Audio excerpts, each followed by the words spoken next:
to another episode of Sanford Says. My name is Lisa Holder, Chief Communications and Cultural Affairs Administrator for the City of Sanford. And today we have two great guests.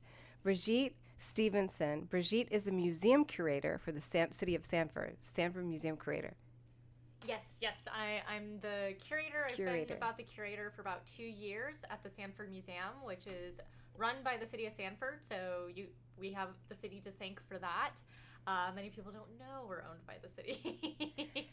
Yes, and so also we have with us today Dan Ping, and Dan Ping is the creator and host of a new podcast called Celery City Stories, and it's a podcast for curious people about the incredible history of Sanford, Florida that they didn't teach originally in school, and that's a quote from Dan. I'm not saying that, but there's a tie-in here, folks, because we have our incredible museum curator, Brigitte Stephenson, and all the fantastic, wonderful things that they're doing at the city's museum, and Dan Ping, who created this podcast about Sanford's history. So we're blending the two, and we're going to be talking about some really wonderful opportunities that both Brigitte and Dan are involved in. And so let's just kick it right off. Brigitte, one of the things that I've seen Dan many times at my institution. He's one of our many favorite researchers that we have, and he represents we have a host of different type of researchers. So people tend to think when they go and do research at the Sanford Museum that it's only for academics, and that's not true. We have everyone from high schoolers who are writing a paper to people like Dan who are creatives who are coming up with excellent podcasts. And then we have our academics from all over the world, really, because of how diverse our collection is in regards to Sanford history. And that's because Sanford history itself is diverse. And Dan, you talk about kind of that diversity in your podcast. Your first one was about the Naval, the Sanford Naval Air Station, correct? Correct, about Jack Bolt, who grew up here, apologies. who was a world famous fighter pilot in World War II in Korea. Yeah, and the Sanford Museum houses we have not only a file on him, but any of the squadrons that served at the Sanford Naval Air Station, we have an entire binder on.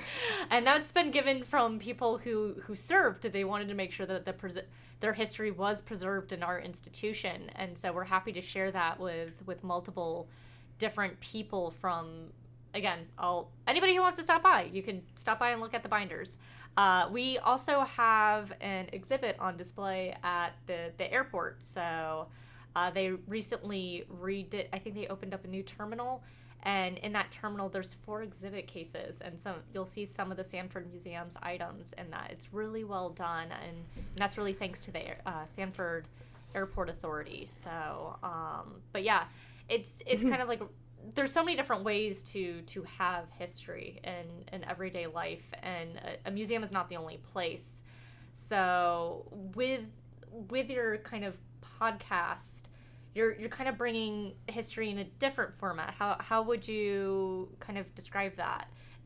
Well, obviously it's part of the kind of the oral tradition of telling stories, and I've always liked telling stories. I spent 20 plus years in the newspaper business, so I'm used to telling those sorts of stories. And what has always fascinated me is that Sanford seems to be connected to just about everything in the world. I know I'm very biased about that, but I'm always looking for a Sanford connection and usually find one in it. And so part of the idea of the podcast is to get those stories that are in the museum and that people have and spread them out and tell people in Sanford and beyond what a rich, diverse history we have in this city and in this county. What has been kind of your most, I don't want to say random connection, but the connection you didn't think that like Sanford had a tie to, that you've kind of either discussed on your podcast or even are about to make a podcast on? It's kind of hard to say. Well, I started doing kind of the Kevin Bacon 6 degrees of separation, game where, you try to connect Kevin Bacon because he'd been in so many movies. So I was like, well, I wonder if I could do a 6 degrees of Sanford. And I've come up with several of them, one of them being Chris Rock. Chris Rock to Sanford. I can do it in 4 steps. So Chris Rock was in a movie called The Longest Yard, the remake of The Longest Yard. In that movie was a man named Stone Cold Steve Austin, a pro wrestler. Stone Cold Steve Austin is part of the WWE. Also a part of the WWE is a female wrestler named Naomi. And Naomi, her real name is Trinity McCrae Fatu, I think is her married name now. And she was born and raised here in Sanford, graduated from Seminole High School. So I always love discovering little tidbits like that. Oh yeah, I agree. I'm the same way, but I cheat. I use Henry Shelton Sanford, the founder of the town, and since he was involved with all these social circles in Europe and stuff like that, you can pretty much connect him to a various amount of historical figures. I remember one day I got really excited because there was someone very obscure that I used to study when I was in university, and I ran screaming. I'm like, Henry Sanford knew teleconf, and at the time, Alicia Clark was the old curator, and she's like, "What the heck are you talking about?" Yeah. So it's kind of wild that you can make those connections so fast, because people tend to think of Sanford as like this small town, but we're really kind of a small town with a big city's history, I feel like. I think that's definitely right, because when you look at the census rolls, through the 50s and 60s, Sanford was not a very big town. Mm-hmm. You would expect those sorts of connections from Orlando or Miami, certainly New York, Boston, those sorts of cities. But you're talking, for most of its history, Sanford has had a population of less than 20,000. And it had to have these tremendous connections throughout the world is just amazing. And I think that's because it was made specifically to be a big town. Like Henry Sanford wanted this to be kind of the New York City of the South. He would be rolling in his grave that we're calling it a small town. So I think it was designed that, and some of the early people who came here in Sanford especially moved on and went to go into bigger cities and make those and establish those connections. So it's really fascinating to see that. Yeah. And we're celebrating that actually soon. Yeah, and so I mean, especially this was a port town, right? To Yes. the rest of, I think, to South Florida at some point, and this was the place to be back in those days. And that's where on this beautiful lake, Lake Monroe, we still hold some of that true, being on the St. Johns River, and that kind of a history behind it with Henry Sanford. He didn't come here by accident, I don't think, did he, Brigitte? No. There was plans for it where it was geographically located, right? Yes. In fact, we were branded originally as the Gateway City. And that was this idea because we were the end of the lines for what is navigable for the riverboats on the St. Johns River. And this was before Henry Flagler built his railroad all the way down to the Keys. So this was the one way to get to South Florida. Henry Sanford thought, if I make a city here, people can unload their stuff, buy their goods, either continue further down south in Homestead, or they'll be like, I want to be part of a community and stay in Sanford. And that was kind of the idea, and then make that as well with the citrus industry, which unfortunately, due to the Great Freeze, that kind of changed things. Happen. Which was around when, Brigitte? 1895 and 96 that winter. We had a great freeze that destroyed our citrus industry here. And, not learning our lesson to put everything in one luxury agricultural crop, we did the exact same thing with celery. And then we became the Celery City. Yeah, fast forward to 2022, the Celery City Stories. That's the podcast. Correct. So, but yeah, really some incredible rich history in Sanford, Florida. And so for those listening that may not be from around here, and so Brigitte, we have a website, sanfordfl.gov, which has information about the museum. You have your own Facebook page, just to touch base on that as well. But you were going to mention that we're doing something special. Yes. In regards to Henry Sanford. I also want to mention, to me talking about that history, I'm going to be eventually in one of the episodes in Celery Says, where I do talk about that early history of the town. So just another Right. Of course. listen to Dan. Oh, I intend to use you multiple times. Yeah. We'll Connection see. and partnerships, right, with the private sector. And that's what we do. We try to do that. And right now we're actually working with several different businesses and to celebrate the museum's 65th anniversary. So September the 10th, we invite all of you to come on out. We're doing a promenade in the park. We invite you to wear what your interpretation is of 19th century clothing. We know not all of you are going to have corsets and bustles and that sort of stuff. Just however you feel like it. And it's going to be a picnic. Food will not be provided, but we will be having picnic partners that you can order ahead and then pick up there. The items that you would like to snack on while we're there. We're going to try to have some music. We'll have some games such as croquet and badminton. And we're there and we're going to be giving tours at the museum like every 30 minutes, a guided tour, which we usually only do for big groups. So this is kind of an exciting to get a little bit more insight into the museum and the artifacts that we have. And we're doing that just to celebrate that we've been here for 65 years now. Yeah, and so real quickly, the museum is free to, Yes. there's some other things. It's located on First Street, correct? Yes, First Street. We're right by Fort Mellon Park, and we're kind of sandwiched in between Monroe Hall and Fort Mellon Park. Yes. So we're right there. We're free to the public. Our hours are going to be Tuesdays through Saturdays, 9 to 5.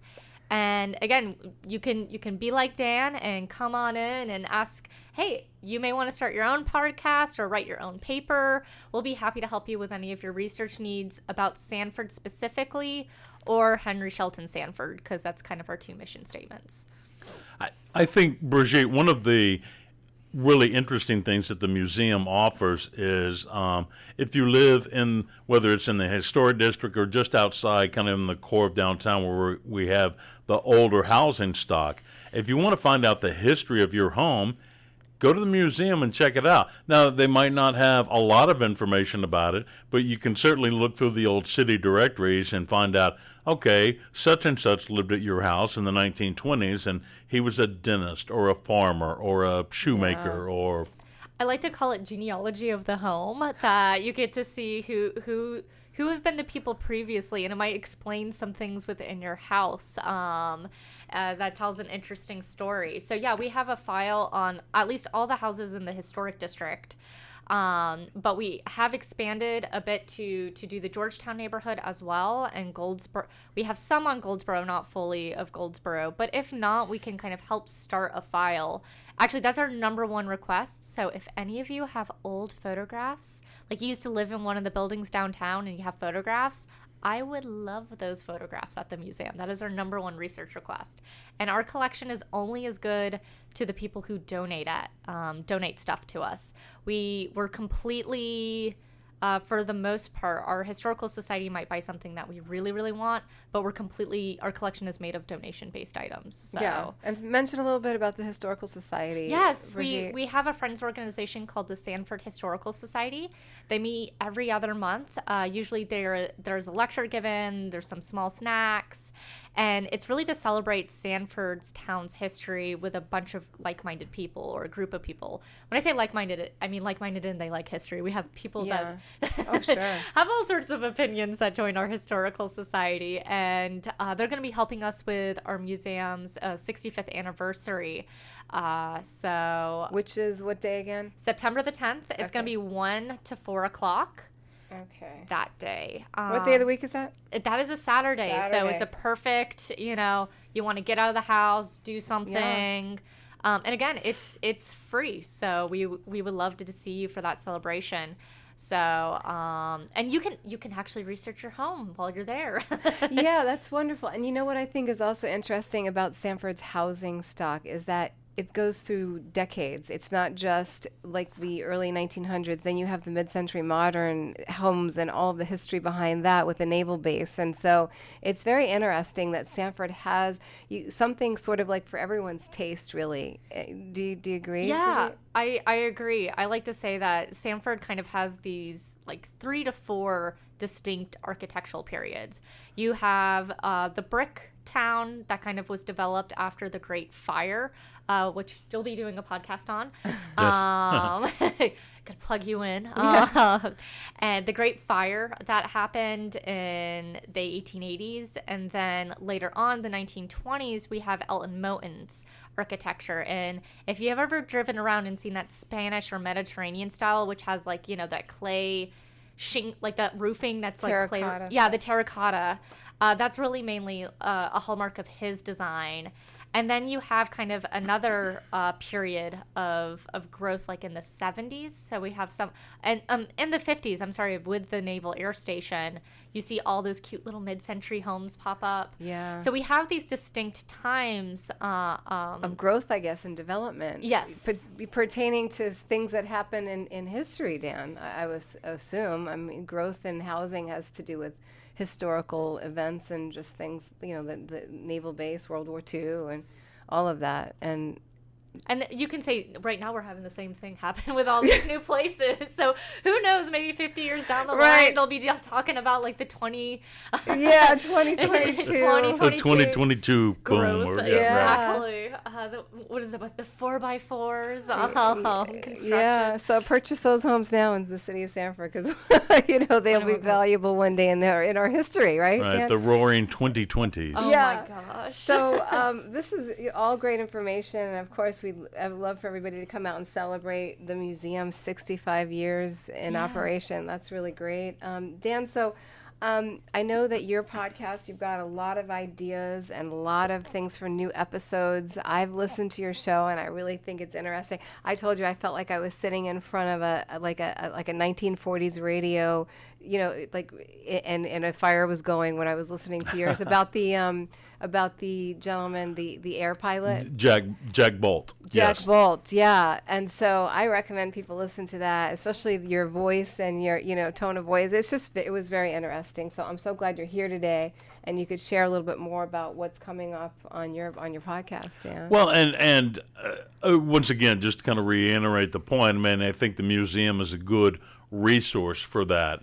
I think most of the time people think of museums as these places to go that are kind of like libraries where you have to be quiet and you're looking at static displays, and there is that in the Sanford Museum, but it's also a really good research tool.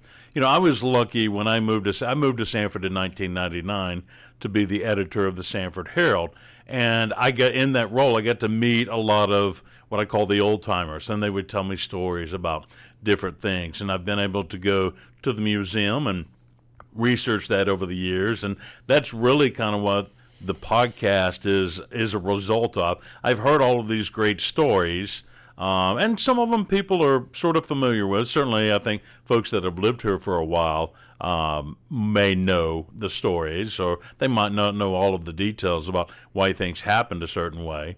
But that's really, I just really kind of want to carry on that oral tradition, and the museum is a great resource for that, because sometimes somebody will tell you a story and then you go check it out and it's mostly true or kind of true, and they're not trying to be, you know, untruthful in any way. They're just memories get lost a little bit. Yeah. So it's good to have those source materials and things like that that the museum has to kind of just get the real story. Yeah, and I mean, you keep saying that word resource, and I think that's really important for our listeners to understand too when it comes to history and the facts about Sanford. And that's one thing I kind of want to hammer home, is that we're an accessible resource. We'll be happy to help you out, and our staff, you know, we're very. I'm very proud because each one of my staff members brings something unique to the table in regards to history to help researchers out to kind of solve and tackle a problem, because sometimes doing research feels very much like a puzzle. You might have one oral history saying one thing, the primary source saying another thing, and what is actually the real history? And that's what being a historian is. But we're happy to help you and kind of try to figure out what is the story that actually happened with the sources that we have. And one of the things is that we're constantly looking for new sources.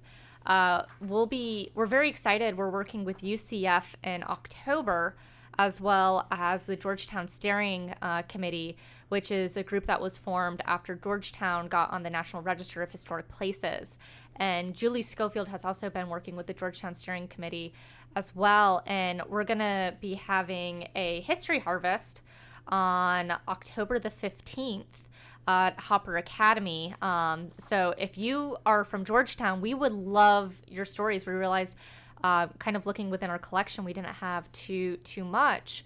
And that's a kind of a huge gap that we felt was wrong. So if you're listening to this and you're part of the Georgetown community, we would love your stories on October the 15th. And again, that's going to be at Hopper Academy, which is 1101 South Pine Avenue. And you mentioned Julie Schofield, and that's some great information, Brigitte, which can be found, I'm sure, on our website or on social media, right? An event tab it's or not something. going to be ours because it is going to be part of the Georgetown Steering thing.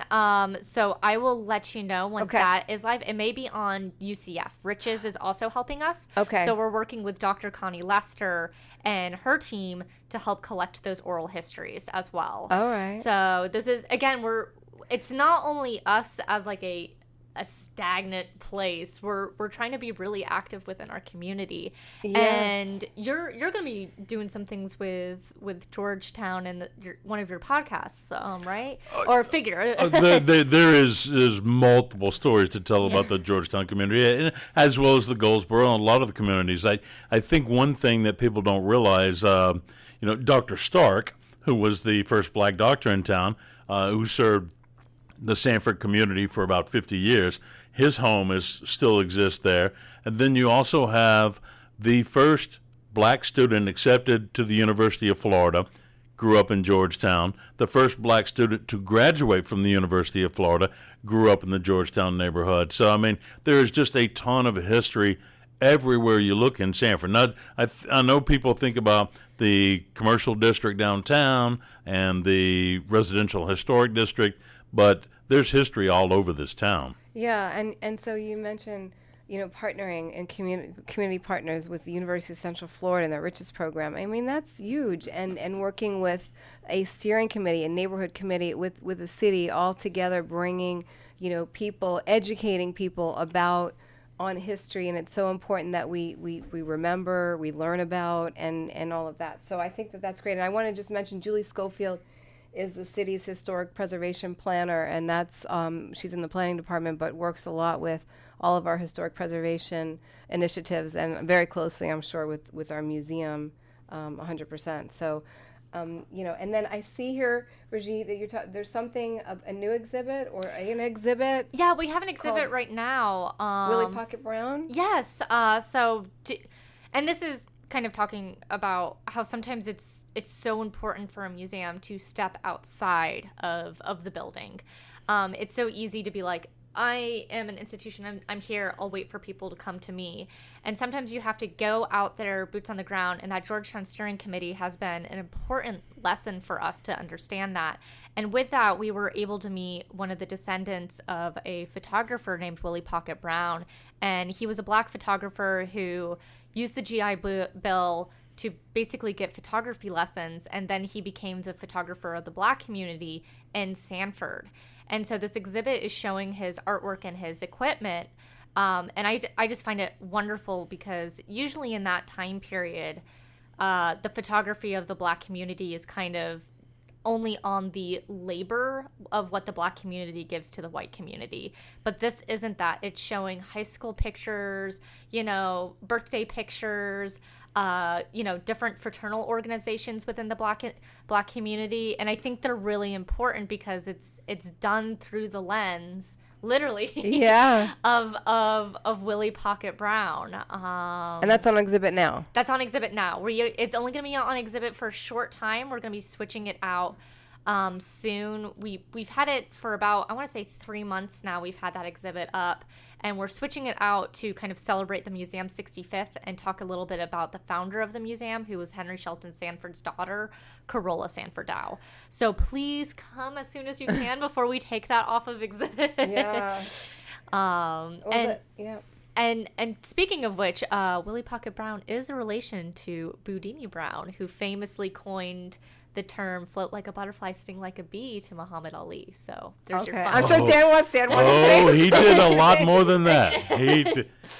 Drew Bundini Brown was one heck of a cat, man. He's very, very, very interesting guy. And there's actually a new book, a book that came out in 2020 called "Don't Believe the Hype." That was written by a professor up in New York named Todd Snyder. I would suggest everybody get that book and read it. This man was a fascinating man, and it sounds like the Brown family in general accomplished a lot. So and have some really good stories. So I want to hear those stories. Yeah. Well, so is there any? I'll have to hook you up. You know. Sure. I'm sure you will. I'm sure you will. Is there any like last words that you'd like to say about what's happening in the partnership, potential partnerships and resources between our museum and your podcast, Dan, and just what's for the what can we expect for the future? What's next for your podcast? Just telling more great stories, and I have got a list of stories that I know and have researched and am writing, and so I intend to tell those. But also, like Brigitte, I want to step outside of the building. I don't have all the great stories. I want to hear stories from other people. I want people to contact me. I want their voices on the podcast as well as mine. I like hearing my own voice, but I want to hear some other voices, and I think that's really important to carrying on the oral tradition of storytelling. Yes, and I like that, storytelling. And if you like to listen, then you'll definitely want to listen to Dan's podcast, Celery City Talks. And you can find it, all of the episodes, on your favorite podcast player, but the easiest way is to go to my website, www.celerycitystories.com, and you can listen to the episodes on the website, or I have links to all the major podcast players where you can listen to it as well. Wonderful, and we are so appreciative that you're here, Dan, today. You took time to come in and just to exemplify how the Sanford Museum is a resource to you, and just one person. We're a resource to the entire community. And Brigitte, do you have any last words that you'd like to say? Yeah, just we're very thankful, especially this idea of going outside and collecting histories. We can't collect all the history, so if you ever find something, and if you get permission, especially from those who help, we would love to house some of those stories in Sanford. And we try to break the notion that there is like one strict canon of history, if that makes sense, because that makes it that people feel like their history isn't important, and it's not that. There's so many things that we've lost through time because people don't think their history is important, but it is. So I kind of encourage you guys, especially during the summertime, you may have your kids in the house, to kind of think about what is your history, what do you remember, and kind of talk to each other about it. And start writing that down. I couldn't agree more, and that's my tagline for the podcast is the incredible history of Sanford, Florida they didn't teach in school. And that's not a dig at the schools or teachers. It's that just what you said, that most of the interesting stories, most of the stories that define a community don't come from the formal textbooks. They come from people telling the stories of what happened to them and sharing their experiences. So that's very important. It is. So I want to thank the two of you for being here today, for being on the City's podcast. Sanford Says. Our podcast is successful because of all these wonderful initiatives and programs and services that the city of Sanford offers our community, like the Sanford Museum. So, and the ladies over there, Brigitte's team, are so knowledgeable, and stop by and say hello to them, and go see some great exhibits and learn about Sanford's history at the same time.